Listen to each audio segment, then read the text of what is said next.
โอเคสบายดีทุกคนและก็สบายดีผู้ที่ว่ามักฮักหาเงินทางออนไลน์ผ่านโทรศัพท์เนาะสำหรับมื้อนี้ข้อยจะมาอธิบายหรือว่ามาให้ข้อมูลเกี่ยวกับของแอป LBMA เนาะจะเฮ็ดเกี่ยวกับทองคำโลกหรือว่าโลหะที่มีค่าเนาะนี่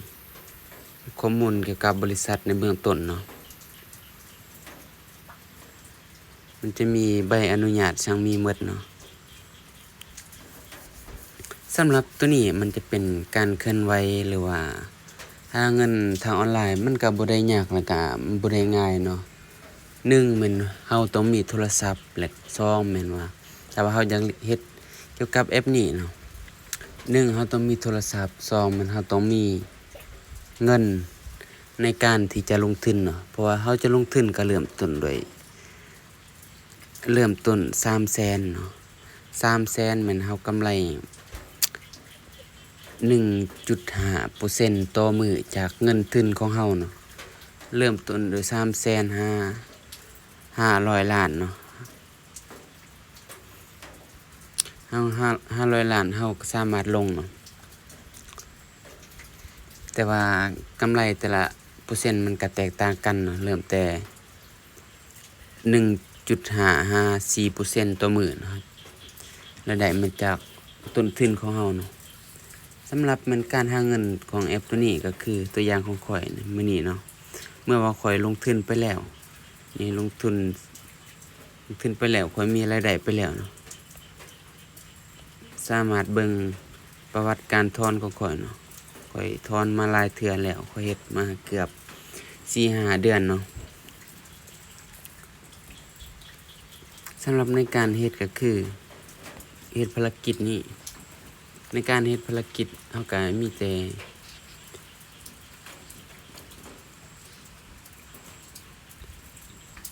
นี่กดแบบนี้ให้มันหมดตัวอย่างของข้อยคือ ID นี่แม่น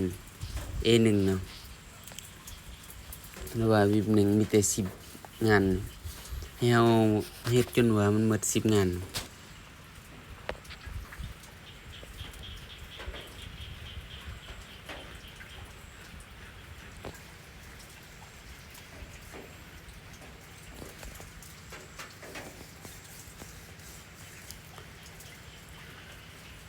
สำหรับผู้ใดที่ว่ามีหลายคนสนใจเกี่ยวกับการถอนเนาะเพราะว่ามันเฮาเติมเฮาถอนด้วยตัวเฮาเองทุกอย่างแม่นการเฮ็ดธุรกรรมบ่ได้ผ่านไผเนาะเฮาเฮ็ดด้วยตัวเองหมดเนาะขอแต่ว่าเฮามีบัญชีธนาคารลาวบ่ว่าจะเป็นธนาคารใดก็ได้นะเฮาสามารถเฮ็ดได้หมดเนาะ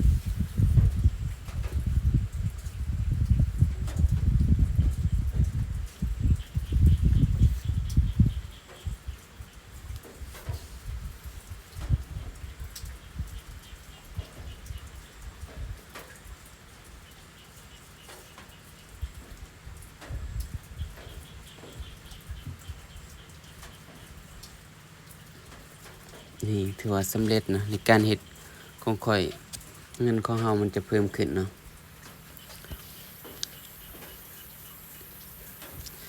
สำหรับในการเฮ็ดธุรกรรมนะเฮาอยากฝากหรือว่าเฮาอยากถอนเฮาก็มีแต่เข้าเบิ่งใน YouTube น่ะเบิ่งคลิป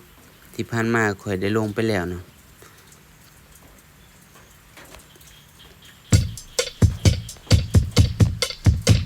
ตัวนี้จะเป็นช่อง YouTube เนาะช่อง YouTube แล้วเฮาจะเบิ่งคลิปมันจะมีแต่ละคลิปเนาะบ่เข้าใจบ่ได้เฮาก็สามารถเบิ่งได้เนาะ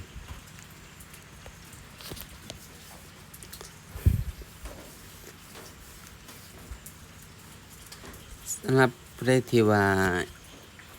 สมัครแล้วหรือว่ามีความสนใจสมัครเนาะก็สามารถทักหาส่วนตัวหรือว่าทักหาส่วนตัวได้เนาะถ้าว่าเฮาสมัครแล้วเฮาบ่เข้าใจบ่ได้มันก็มีกลุ่มสนทนาตัวนี้นะกลุ่มสนทนาแล้วก็มีกิจกรรมให้เฮาเลือกเนาะ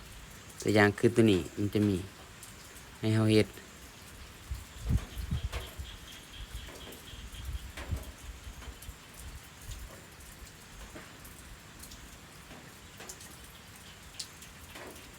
มันจะมีกลุ่มให้เราปรึกษากันอยู่ในนี้เนาะ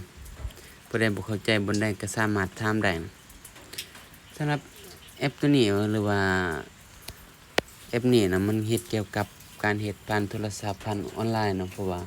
ผู้ใดอยากเฮ็ดก็เฮ็ดผู้ใดบ่อยากเฮ็ดก็มีแต่เบิ่งคลิปแล้วก็เลื่อนไปก็ได้เนาะสำหรับทุกคนที่ว่ามีความสนใจเนาะแต่ว่าบ่อยากเฮ็ดก็บ่เป็นหยังแล้วแต่ความสะดวกสบายของทุกคนเนาะบ่ได้บังคับเพราะว่าทุกการลงทุนล้วนแต่มีความเสี่ยงเนาะไผอยากเฮ็ดก็กล้าเฮ็ดกล้าได้กล้าเสี่ยก็เฮ็ดผู้ใดว่ามีความสนใจ